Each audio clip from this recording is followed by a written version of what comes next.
Bonjour, je suis Fortunatus Geswende Wedaogo, docteur en pharmacie, officiant dans la ville de Ouagadougou.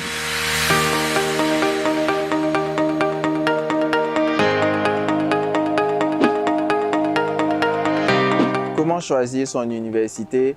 Je dirais que il n'y a pas de formule fixe.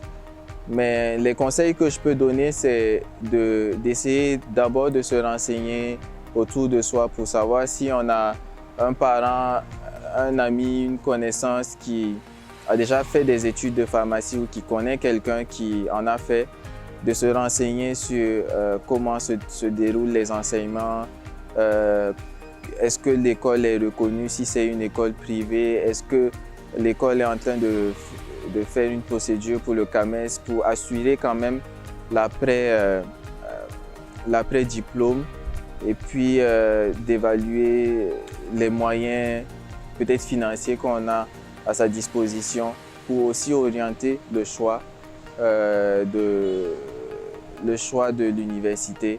Et puis voilà, en gros c'est ça, de vraiment se renseigner sur tous les enseignements, sur comment les évaluations sont faites, est-ce que c'est régulier, est-ce qu'il n'y a pas trop de problèmes, et puis après les autres aspects entrent en compte, c'est-à-dire l'aspect financier, la localisation et tous les autres petits paramètres.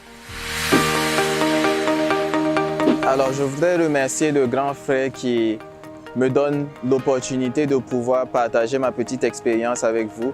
Donc je vous invite tous à aller voir le grand frère, visiter la page du grand frère. Et si je peux donner un dernier conseil à mes petits frères ou à tous ceux qui, comme moi, veulent poursuivre des études de pharmacie, c'est vraiment d'être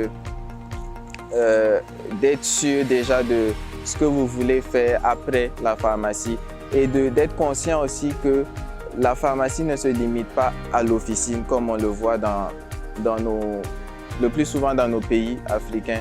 Il y a plein d'autres débouchés, on peut très bien s'en sortir en pharmacie.